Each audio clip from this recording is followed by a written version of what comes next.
Hello everyone, good evening. मैं शरद यादव एक बार फिर से आप सभी का स्वागत है आपके अपने यूट्यूब चैनल ग्लैंस एकेडमी पर। दोस्तों, हम लोग लगातार इस संकल्प बैच के माध्यम से यूपी पीसीएस प्रीलिम्स 2024 और आरओ प्रीलिम्स 2024 के लिए डेली बेसिस पे टारगेट क्लासेस करते हैं। उस टारगेट क्लास में मैं कुछ लिमिटेड टारगेट्स आपको देता हूं, जिसके बेस पे आप डेली उसको कवर कर रहे हैं और उसके बाद आप एक नई डायरेक्शन में तैयारी को कर पा रहे हैं और साथ में आपको कॉन्फिडेंस भी इंक्रीज हो रहा है। क्योंकि सबसे बड़ी बात होती है कि हमारा आत्मविश्वास हमें ये भरोसा दिलाए कि हाँ, हम इस पेपर को, इस परीक्षा को सेलेक्ट कर सकते हैं, इसको क्लिक कर सकते हैं, यानी हम इसको सफलता प्राप्त कर सकते हैं। लेकिन वो तभी होगा जब आप रेगुलर बेसिस पे आप पढ़ाई करोगे। जब से पेपर लीक का प्रकरण आपने सुना आरओ का, या फिर यूपी पीसीएस पोस्टपोन जो हुआ, उसके बाद से आप लोगों का डीमोटिवेशन शुरू हो गया। बहुत सारे लोगों से आज मेरी टेलीग्राम पर भी बात हुई, डिस्कशन ग्रुप में आप देख सकते हो, और साथ में बहुत सारे लोग पर्सनल मैसेज भी कर देते हैं। तो उसकी वजह से पता चला कि बहुत सारे लोग डायरेक्शन लेस हो रहे थे। इसी कड़ी में आप लोगों की डिमांड को फॉलो करते हुए हम लोगों ने आज लगभग लगातार करते हुए, डेली करते हुए टारगेट 8 तक पहुंच गए हैं। और मैंने आपसे पहले ही कहा था कि आपकी एंशिएंट हिस्ट्री और बायोलॉजी केवल और केवल 9 दिन में कंप्लीट करा दूंगा। घटना चक्र और पीवाईक्यू भी 9 दिन में कंप्लीट करा दूंगा। घटना चक्र मतलब करंट अफेयर्स की 2 महीने की। तो आप लोगों ने अगर रेगुलर इस स्टडी प्लान को फॉलो किया होगा तो आप में एक नई जो है कि एनर्जी फील हुई होगी, नया कॉन्फिडेंस आया होगा, नई जो है कि एक सोच डेवलप हुई होगी कि हाँ, हम इस डायरेक्शन में अगर चलेंगे तो हमारा प्रीलिम्स तक बेहतर तरीके से चीजें हो जाएंगी।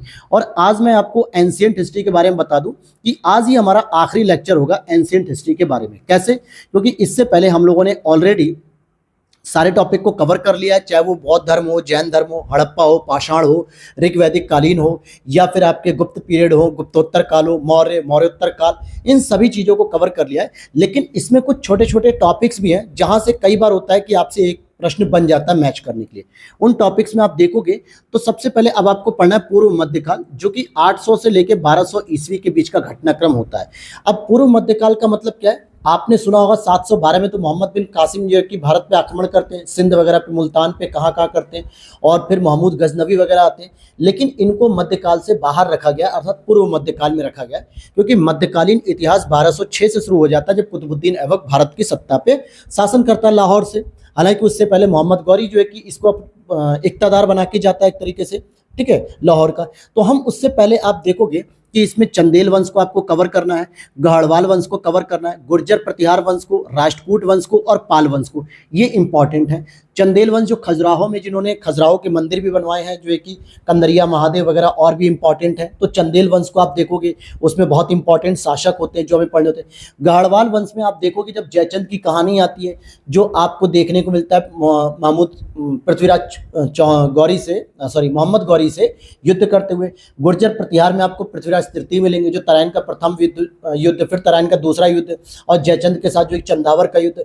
तो उस दौरान आप इन टॉपिक्स को कवर कर लोगे। उसी में आपको महमूद गजनवी और मोहम्मद बिन कासिम के भी आक्रमण मिलेंगे।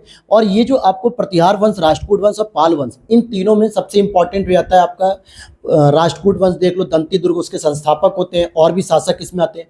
पाल वंश में आप देखो गोपाल, देवपाल, धर्मपाल, किसी ने विक्रमशिला की स्थापना की, किसी ने नालंदा की स्थापना की, किसी ने जो है कि 100 गांव दान में दे दिए। तो ये सभी चीजें यहाँ से धार्मिक इनकी पृष्ठभूमि भी पूछ ली जाती है।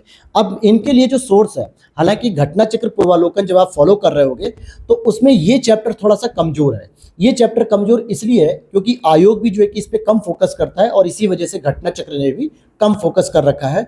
और इस वजह से क्या होगा, अगर कोई क्वेश्चन ऐसा हुआ जो घटना चक्र से बियॉन्ड जाके पूछ रहा है, तो आपको इस क्वेश्चन का नुकसान उठाना पड़ सकता है। लेकिन हमें किसी भी क्वेश्चन को छोड़ना नहीं है। आप घटना चक्र के साथ आप चाहे तो लूसेंट को फॉलो कर लीजिए, क्योंकि लूसेंट में भी ठीक ठाक दिया है, ज्यादा तो नहीं, लेकिन हर एक चैप्टर के बारे में एक एक 1.5 पेज दिया हुआ है, जहां से इतनी जानकारी मिल जाएगी कि अगर क्वेश्चन आता है तो आप एलिमिनेटिंग मेथड में, या डायरेक्ट अगर आपका फैक्ट फंस गया, या आपके कॉन्सेप्ट के हिसाब से क्वेश्चन सही हो सकता है। हमें एक एक क्वेश्चन की वैल्यू पकड़नी है दोस्तों, एक एक क्वेश्चन की वैल्यू होती है। हम एक क्वेश्चन से ही प्रीलिम्स को फेल कर जाते हैं, और एक क्वेश्चन से ही हम प्रीलिम्स को पास कर जाते हैं। तो हमें एक क्वेश्चन को भी स्किप नहीं करना। अगर घटना चक्र में इस टॉपिक पे कंटेंट कम दिया है तो आप लूसेंट को फॉलो कर सकते हो घटना चक्र के साथ।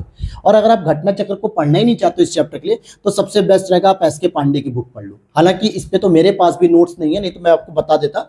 एस.के. पांडे की बुक में ये सारी चीजें कवर की हुई हैं। नहीं तो आप परीक्षावाड़ी महेश बड़वाल, कोई भी एक किताब फॉलो करना। लेकिन अगर आप लूसेंट को फॉलो करना चाह रहे हो तो लूसेंट को मैं जरूर कहूंगा कि फिर आप घटना चक्र के साथ फॉलो करना। ध्यान से समझ लो, बहुत लोग कंफ्यूज हो जाते हैं। घटना चक्र के साथ आप लूसेंट अगर फॉलो करोगे तो ये सारे चैप्टर्स आपके कवर हो जाएंगे, फिर कुछ भी अदर पढ़ने की आवश्यकता नहीं पड़ेगी।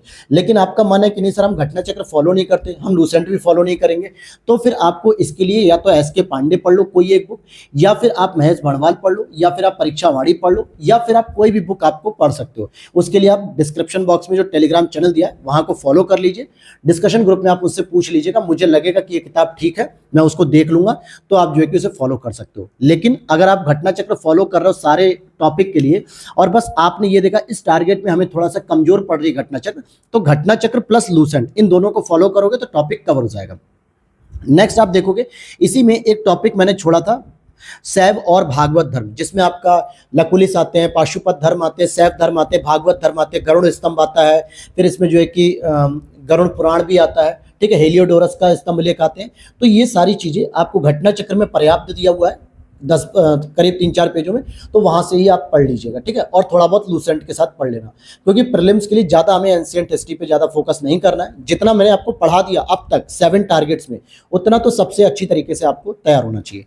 अब इसके बाद बायोलॉजी की बात करेंगे, तो बायोलॉजी में जैसे आपने ह्यूमन के बारे में सारी बॉडी एक्टिविटीज के बारे में पढ़ लिया, बायोलॉजी के बेसिक स्ट्रक्चर के बारे में पढ़ लिया, क्लासिफिकेशन के बारे में पढ़ा, डिजीज के बारे में पढ़ा। अब उसमें एक लास्ट टॉपिक बचता है, घटना चक्र के हिसाब से मैं बता रहा हूं कि पादप की कार्यकी, इट मीन्स कि प्लांट की वर्गीकी या प्लांट के बारे में, जिसमें प्लांट क्या क्या करते हैं ये आपको पता होना चाहिए। जैसे फोटोसिंथेसिस अर्थात प्रकाश संश्लेषण की क्रिया के बारे में, वो कौन कौन से केमिकल को यूज करके कार्बोहाइड्रेट्स बनाते हैं या बायोमास बनाते हैं। दूसरा, प्लांट के कौन कौन से न्यूट्रिशन होते हैं, कौन कौन से उसके लिए पोषण तत्व जरूरी हैं, चाहे वो जमीन के अंदर हो खनिज के रूप में या फिर खुले आसमान में मिले, खुले वायुमंडल में मिले, ठीक है, कोबाल्ट, मैग्नीज और कैल्शियम वगैरह ये सारी चीजें। फिर पादप के जो हार्मोन्स होते हैं, जैसे 5 प्रकार के मुख्य हार्मोन्स होते हैं, जैसे ऑक्सीटोसिन हो गया, जिब्रेलिन्स हो गया, ऑक्सीटोसिन, जिब्रेलिन्स हो गया, और भी 3-4 और हार्मोन्स हैं जो अभी मुझे याद नहीं आ रहा है। तो इन प्लांट के हार्मोन्स को भी आपको कवर करना है कि कौन किससे, जो एथिलीन जैसे फल पकने के लिए होता है, कोई उसकी वृद्धि के लिए होता है, कोई उसके जो है कि पत्तों को झड़ने से रोकता है, कोई उसकी बौनेपन को कम करता है।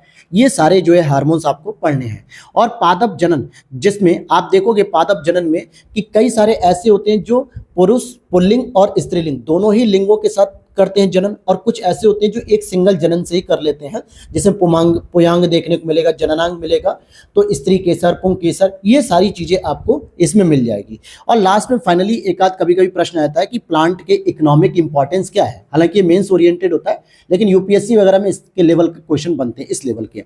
तो ये अगर आप कंप्लीट कर लोगे तो कल हमारा जो टारगेट नंबर 9 रहेगा, जैसा मैंने प्लान किया था कि हम 9 दिन के अंदर इन चीजों को खत्म कर लेंगे, तो कल हमारा लास्ट टारगेट रहेगा, जिसके बाद बायोलॉजी आपकी कंप्लीट हो जाएगी। फिर मैं बीच बीच में आपको रिवीजन के लिए भी देते रहूंगा।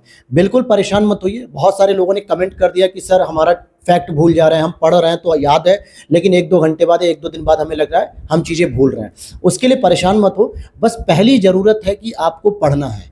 अगर आप इन्हीं चीजों से डिमोटिवेट हो जाओगे तो शायद आप पढ़ना भी छोड़ दोगे और फिर वो ज्यादा नुकसान करेगा। अभी आप डेली बेसिस पे टारगेट पूरा करने का टारगेट रखा करो कि हाँ सर 5 से 6 घंटे का टारगेट दिया गया ग्लैंस एकेडमी के द्वारा, इसे फॉलो करो। धीरे धीरे बीच बीच में हम रिवीजन भी कराएंगे। आपने एंशिएंट हिस्ट्री में देखा होगा रिवीजन हुआ है, साइंस में कम हुआ है, तो मुझे पता है कि कब और कैसे रिवीजन के लिए देना है मुझे, कितनी कितनी चाहिए।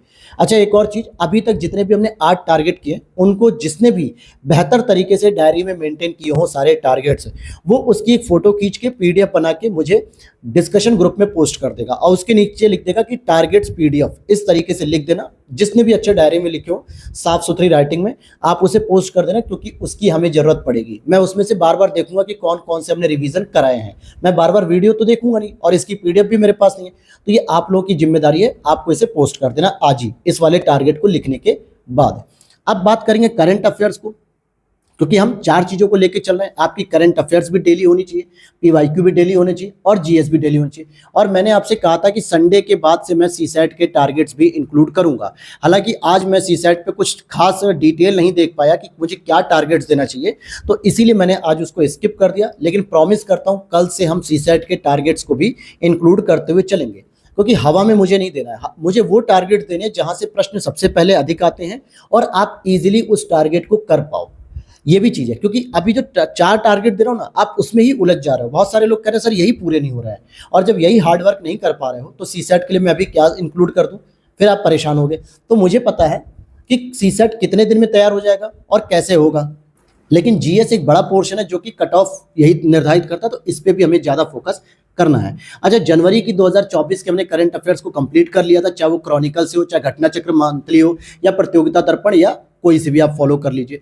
अब यहाँ पे बात आती है फरवरी 2024 में हम लोगों ने नेशनल करंट अफेयर्स कंप्लीट किया, इंटरनेशनल कंप्लीट किया, खेलकूद कंप्लीट किया और यूपी स्पेशल भी कंप्लीट कर लिया था। आज मैं आपको फैक्चुअल इंफॉर्मेशन के बेस पे केवल एक लिमिटेड कोर्स दूंगा। आर्थिक घटनाक्रम में पूरा आर्थिक नहीं पढ़ना है, पहले ध्यान रखना कि कोई रिपोर्ट पढ़ ली है या कोई मंत्रालय की रिपोर्ट पढ़ ली है या कोई घटनाक्रम हो गया, आरबीआई ने कुछ किया या वित्त मंत्रालय ने कुछ किया, ये सब कुछ नहीं पढ़ना है आपको। आपको क्या पढ़ना है, केवल और केवल आपको बजट पढ़ना है। क्या पढ़ना है दोस्तों, बजट, क्योंकि 1 फरवरी को हमारा केंद्रीय बजट आ चुका होता है और 5 फरवरी को हमारा यूपी का बजट इस बार आ गया था। ये फिक्स नहीं होती है, लेकिन मतलब फरवरी के मिड तक बजट आ जाता है।